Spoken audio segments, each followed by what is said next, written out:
ఇరాన్పై సైనిక చర్యలు ఆపాలని ట్రంప్ను సెనెట్ ఆదేశించింది. యుద్ధ అధికారాల తీర్మానానికి 48 ఓట్లతో ఆమోదం లభించింది.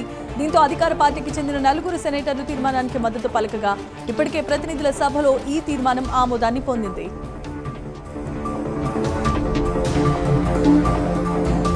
దేశంలో ప్రజాస్వామ్యం బలహీనపడిందంటున్నారు. రాజస్థాన్ మాజీ సీఎం అశోక్ గెహ్లాట్ ఆందోళన వ్యక్తం చేశారు.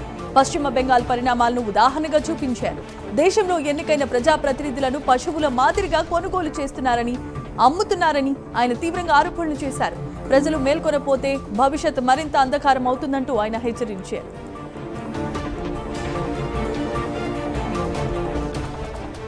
ప్రభుత్వ ఉద్యోగులకు గుడ్ న్యూస్. రేపు రవీంద్ర భారతి వేదికగా 1.2 కోట్ల సమగ్ర ఉచిత ప్రమాద బీమా పథకాన్ని సీఎం రేవంత్ రెడ్డి అధికారికంగా ప్రారంభిస్తారు. ఇక కాంట్రాక్ట్ అవుట్ సోర్సింగ్ సిబ్బందికి బీమా వర్తిస్తుంది.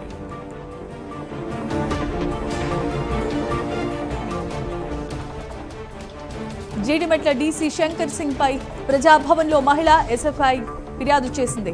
మానసికంగా తనను వేధిస్తున్నారని ఆరోపించింది. గతంలో పలుమార్లు ఫిర్యాదు చేసిన చర్యలు తీసుకోలేదని వాపోయింది.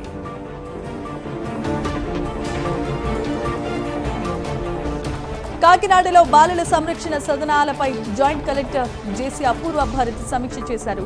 నిబంధనలు పాటించిన వారిపై కఠిన చర్యలు తప్పవని హెచ్చరించారు. బయటి ఆహారం ఇవ్వడంపై నిషేధాన్ని విధించారు.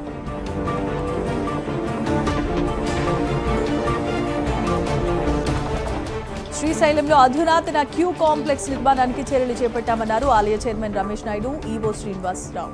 రాబోయే 50 సంవత్సరాల వరకు భక్తుల సౌకర్యార్థం ఈ నిర్మాణం చేపడుతున్నట్లుగా వెల్లడించారు.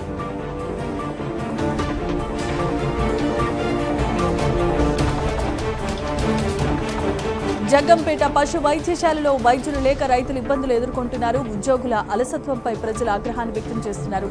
వెంటనే ఉన్నతాధికారులు చర్యలు తీసుకోవాల్సిందిగా డిమాండ్ చేస్తున్నారు.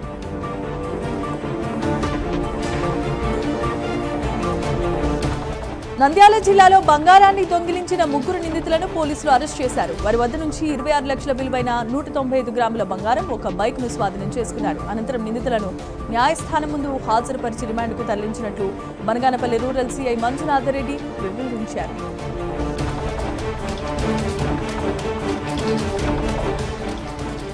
తెలంగాణలో ఈ నెల 30వ తేదీ వరకు తేలికపాటి నుంచి మోస్తారు వర్షాలు పడనున్నాయని వాతావరణ శాఖ హెచ్చరించింది. అలాగే ఉష్ణోగ్రతలు 5 డిగ్రీల వరకు తగ్గబోతున్నాయని తెలిపింది.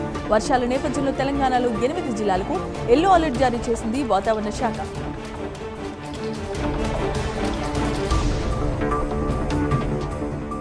ఐపీఎల్ ఆటగాడు అభిషేక్ పోరెల్ పై మోసం కేసు నమోదైంది. పెళ్లి చేసుకుంటానని తనను నమ్మించి మోసం చేశాడంటూ హుగ్లీ జిల్లా పోలీసులకు ఓ యువతి ఫిర్యాదు చేసింది. ఫిర్యాదు మేరకు పోలీసులు ప్రాథమిక విచారణ ప్రారంభించారు.